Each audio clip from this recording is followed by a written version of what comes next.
안녕하십니까. 유한타에서 스몰캡을 담당하고 있는 권명주입니다. 이번 시간에는 반도체 인프라 관련된 기업들에 대해서 설명을 드리도록 하겠습니다. 반도체 생산을 하기 위해서는 반도체 인프라 관련된 투자가 선행이 되어야 됩니다. 반도체 공장을 설치하는 과정은 대충 이렇습니다. 기반공사를 시작을 하고요. 삼성전자의 경우에 삼성물산, 삼성엔지니어링이 이 기반공사를 시작합니다. 기반공사가 거의 끝나갈 때쯤에 반도체 인프라 관련된 투자가 시작이 되는데요. 가장 흔한 예로는 클린룸이 있고요. 그리고 공조 관련된 시스템들이 건설 기반공사 후반부에 설치가 되는 경향이 있습니다. 반도체 인프라 투자가 시작이 되고 나면 장비, 공정장비, 전공정 장비나 후공정 장비와는 다르게 인프라 투자 후기에 수주가 바로 확인될 수 있는 상황이 연출이 되고요.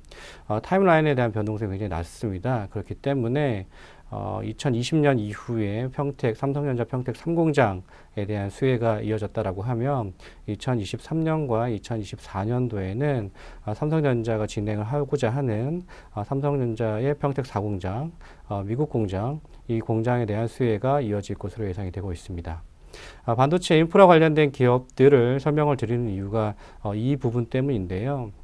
최근처럼 주가 변동성이 굉장히 큰 시점에서 실적에 대한 안정성을 가지고 있고 향후 2, 3년 동안 수주를 안정적으로 가지고 있는 회사, 여기에 추가적으로 성장 모멘텀이 있는 회사가 시장에서 주목받을 수 있는 가능성이 높다라고 판단을 했기 때문에 반도체 인프라 관련된 기업들에 대한 설명을 지금 드리고 있습니다. 반도체 인프라 관련된 기업들은 신규 팹을 지을 때 가장 큰 매출액이 발생하는 경향이 있습니다. 신규 팹 말고는 공정전환을 할 때 일부 인프라 관련된 투자가 진행이 되고요. 유지보수할 때도 진행이 되는데요. 아무래도 신규 팹을 지을 때 전체적인 외관 틀을 만들고 신규 제품들이 형성이 되기 때문에 신규 팹을 지을 때 매출액이 많이 발생을 한다라는 내용을 설명을 드리면서 앞서 말씀드린 대로 평택 3공장에 의한 수주 앤 매출, 그리고 평택 향후에는 평택 4공장과 미국 공장, 삼성전자 미국 공장에 의해서 수주가 이어질 것 같다라는 기대감 때문에 여러분들은 좀 주의 있게 보시면 좋을 것 같다라는 생각입니다. 네, 그러면 국내 관련된 인프라 관련된 기업들이 삼성전자가 투자를 할 때 수혜를 받을 수 있을까라는 고민들을 하시게 될 건데요. 저는 충분히 가능하다라는 생각을 하고 있습니다. 국내 팹을 지을 때 그동안 반도체 인프라 관련된 기업들은 삼성전자 오랜 기간 납품했던 레퍼런스를 가지고 있습니다. 장기간 협력 관계를 구축해 놨기 때문에 삼성전자가 원하는 제품, 원하는 인프라 관련된 제품을 라인업을 보유하고 있고 지속적으로 공급하고 있다는 안정감을 가지고 있습니다. 그리고 국산화 트렌드가 다른 자료에서도 지속적으로 설명을 드리고 있는데요. 2019년 이후에 일본 소재 수출 규제 이후에 소부장 관련돼서 국산화 트렌드가 이어지고 있는데요. 초기에는 소재 관련된 국산화가 시장에서 주목을 받았다라고 하면 2020년 이후에는 장비 관련된 부분도 국산화 트렌드가 이어지고 있다는 점에서 이와 관련된 수혜를 받을 수 있겠다라는 생각입니다. 시장에서 관심은 해외 팹을 투자할 때 삼성전자가 미국 공장에 투자할 때 수혜를 받을 수 있을지 없을지가 가장 큰 고민인 것 같습니다. 저는 충분히 가능하다라고 생각을 하고 있는데 세 가지 요인 때문에 그렇습니다. 첫 번째는 미국에 현재 있는 오스틴 공장에 대한 레퍼런스를 가지고 있습니다. 두 번째는 미국 현지에는 반도체 공장들이 많지 않기 때문에 경쟁사가 크게 많이 없습니다.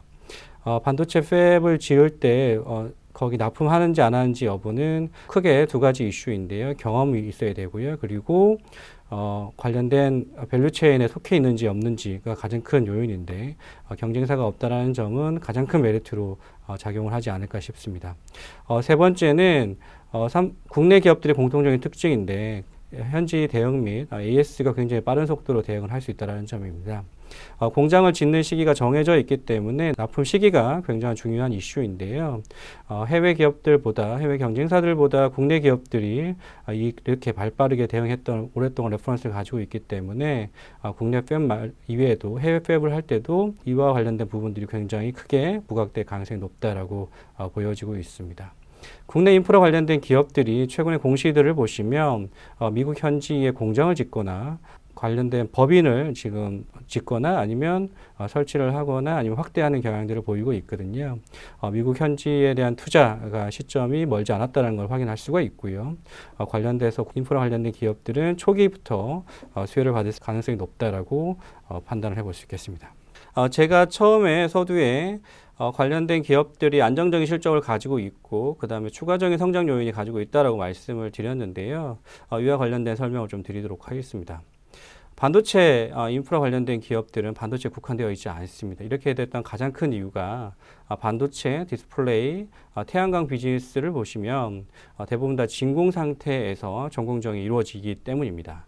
2차 전지도 지금 일부 부분에서 진공 상태에서 2차 전지 공정이 이루어지고 있고요. 향후에는 추가적으로 더 확대될 가능성이 높다라고 판단하고 있습니다. 진행 상황이 똑같다는 점, 그리고 반도체가 가장 하쉬한 공정이라는 점에서 반도체에 납품했던 기업들이 디스플레이, 2차 전지, 태양광 산업으로 진출할 수 있는 가능성은 당연히 높고요. 글로벌 업체에도 선호할 수 있는 가능성이 높다라고 판단하고 있습니다. 미국 공장에서 삼성전자가 투자하는 것 이외에 TSMC라든지 다른 기업들도 현재 지금 투자하는 것으로 알려져 있습니다. 이들 기업으로도 충분히 지금 납품할 수 있다라고 판단이 되기 때문에 주의 있게 좀 보시면 좋을 것 같습니다. 2차 전지 관련돼서는 현재는 일부 공장에서만 클린룸, 2차 전지에서는 드라이룸이라고 표현을 하고 있는데요. 진공 상태에서 공정이 이루어지고 있는데 향후에 2025년 전후로 전고체 배터리 시장이 열린다라고 하면 전공정의 전체 부분에서 진공 상태로 영역이 확대될 것이기 때문에 관련돼서 시장 진입해 있던 기업들한테 향후에 많은 우호적인 요건이 발현이 될 것 같다라는 생각입니다. 2차 전지 관련해서 국내 2차 전지 기업들이 자체적으로 혹은 조인트 벤처식으로 미국 내 현재 지금 팹을 빠르게 확장하고 있습니다. 2차 전지 관련된 기업들이 관심이 많으신 분들이 많으실 텐데요. 관심을 보이실 때 이 인프라 관련된 기업들이 미국 쪽으로 진출할 가능성이 높다라는 점에서 좀 주의 있게 보시면 좋겠다라는 판단입니다. 네, 관련해서 세 가지 기업을 설명을 드리도록 하겠습니다. 첫 번째는 STI라는 기업입니다.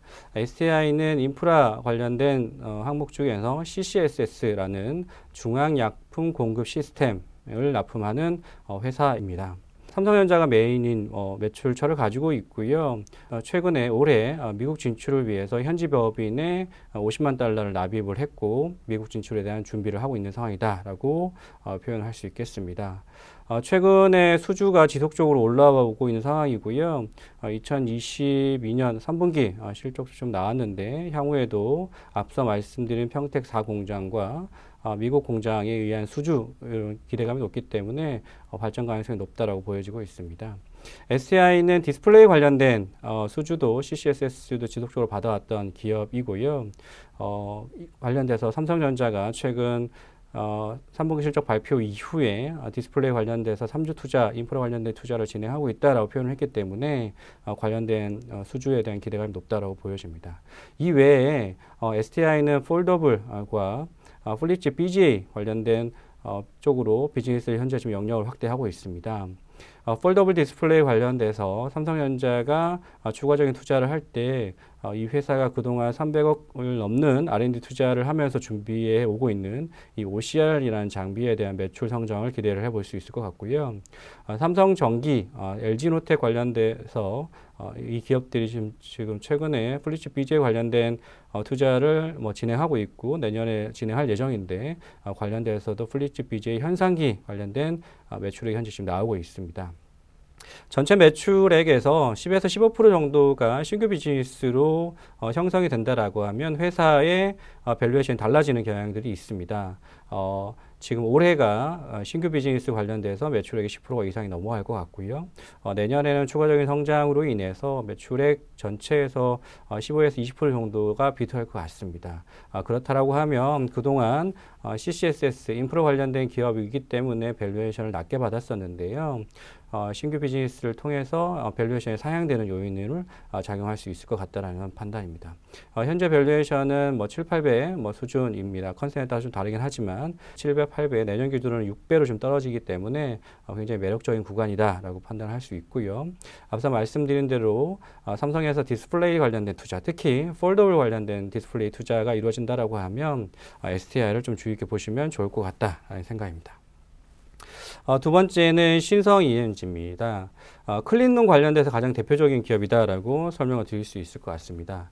클린룸을 형성할 때 FFU라고 팬 필터 유닛이라는 제품을 현재 좀 공급을 하고 있고요. 국내 뭐 유수의 기업들 그리고 글로벌 기업들로도 현재 지금 제품을 납품을 하고 있습니다. 앞서 말씀드린 대로 해외 진출을 하기 위해서 현재 미국 애틀란타에 현지 법인을 추가로 지금 설립을 한 상황입니다. 오스틴 공장과 미국의 신규 공장을 동시에 커버하기 위함으로 추정이 되고 있고요. 이에 따라서 앞서 말씀드린 대로 평택 4공장과 미국 공장에 대한 대응을 하기 위한 준비는 마련이 되어 있다라고 표현을 할 수 있습니다. 신성 ENG의 모멘텀은 2차 전지입니다. 2차 전지 드라이룸 시장이 굉장히 빠르게 성장을 하고 있습니다. 2차 전지 기업들이 특히 국내 2차 전지 기업들이 글로벌리 중국을 제외하면 탑티어의 성향을 가지고 있고요. 두 번째는 이들 기업들이 과거와 다르게 대규모 설비 투자를 하고 있는 상황인데요. 이에 따라서 안정적으로 공급할 수 있는 회사 그리고 시기에 맞게끔 공급을 해줄 수 있는 회사 이런 기업들을 좀 찾고 있기 때문에 신성 ENG가 이 관련된 비즈니스에 지금 현재 진출을 한 상황이고 빠르게 성장할 것으로 예상이 되고 있습니다. LG 에너지 솔루션 관련된 수주가 지속적으로 현재 지금 나오고 있고요. 이를 위해서 증평의 신규 공장도 증설을 구축을 했고 내년부터 관련된 매출액도 지금 나올 것으로 예상이 되고 있습니다. OLC라는 장비가 있습니다. 외조기라는 장비인데요. 이 장비는 드라이룸과 클린룸 클린룸을 동시에 커버할 수 있는 장비이고요. 클린룸 외관에 붙는 아주 사이즈가 큰 장비입니다.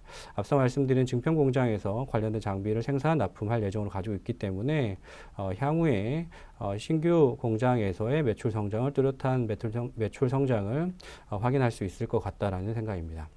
회사가 최근에 뉴스들을 보시면 스마트 팩토리에 대한 기대감이 굉장히 높습니다. 공정을 대부분 다 자동화로 전환시키고 있고요. 신규 공장도 마찬가지이고요. 이 자동화로 공정을 바꾸게 된다라고 하면 당연히 효율성은 올라갈 거고요. 그리고 불량률은 떨어질 겁니다. 그래서 이익률이 아직은 조금 낮은 편이지만 향후에 매출액이 늘어났을 때 굉장히 빠른 속도로 성장할 수 있겠다라고 생각이 듭니다. 네, 마지막으로 설명드릴 기업은 LOT 베큐움입니다. LOT 베큐움은 진공 펌프를 만드는 회사이고요. 건식 진공 펌프를 만드는 회사다라고 이해하시면 좋을 것 같습니다. 과거에는 건식 진공 펌프를 상당 부분 썼습니다. 그런데 최근에는 환경에 대한 이슈가 발생을 하면서 건식 진공 펌프 시장이 메인이 되고 있고요. 이유는 습식의 경우에는 오일과 물 등이 이제 폐기물이 나오기 때문에 관련돼서 시장에서는 환경 관련된 이슈가 부각이 되면서 건식으로 좀 많이 바뀌어가고 있다라고 보시면 될 것 같습니다. 주력 매출처는 삼성전자이고요. 이미 미국 오스틴에 현지 법인을 보유하고 있고요. 미국 오스틴 공장에 제품을 납품을 했던 경험을 가지고 있고 현재도 매출액이 지속적으로 AS 관련된 매출액이 지금 나오고 있는 상황입니다. 이 회사는 그 태양광 쪽으로 현재 지금 매출액 다변화를 현재 시도를 하고 있습니다. 2019년 이후에 태양광 쪽, 특히 중국 태양광 기업으로 노크를 했고요. 이에 대한 성과가 올해 뚜렷하게 현재 지금 나오고 있습니다. 중국 태양광 관련된 기업 대상의 3건의 공급 계약이 최근에 올해 체결이 됐고요. 향후에 추가적인 수주 가능성이 높다라고 보여집니다. 이와 더불어 미국 태양광에 안정적으로 안착함에 따라서 주위에 있는 경쟁사라고 할 수 있는 기업들에게도 충분히 납품할 수 있겠다라고 좀 기대를 해볼 수 있을 것 같습니다. 이 회사의 가장 큰 장점은 역시 이제 밸류에이션인데요. 올해 기준으로 7배, PBR 기준으로 0.8배로 굉장히 매력적인 밸류에이션을 가지고 있고요. 매출액도 지속적으로 현재 성장하는 구간에 초입에 있다라고 보여지고 있고, 평택 4공장과 미국 공장, 삼성전자의 미국 공장까지 둘 다 커버할 수 있는 기업이기 때문에 향후에 뭐 매출액 성장이 이어질 것으로 기대가 된다라는 내용입니다. 마지막으로 삼성전자가 현재 지금 지분을 가지고 있는 회사입니다. 이에 따라서 최근의 트렌드를 보면 삼성전자의 공정 내에 진공 펌프가 들어가는 해당 사업부에 많은 기회가 또 추가적으로 열리고 있습니다. 그래서 매출의 성장 속도가 훨씬 더 빨리 개선될 수 있겠다라고 기대를 해볼 수 있을 것 같습니다. 요약해서 말씀을 드리면 삼성전자가 미국과 국내에 대한 투자가 이어질 것 같고요. 이에 따라서 반도체 인프라 관련된 기업들은 초기에 들어가는 경향들이 있기 때문에 2020년 이후에 이어온 매출 성장세가 2023년, 2024년까지 이어질 가능성이 굉장히 높고요. 앞서 말씀드린 세 가지 기업들은 신규 성장 모멘텀들을 다 하나씩 가지고 있습니다.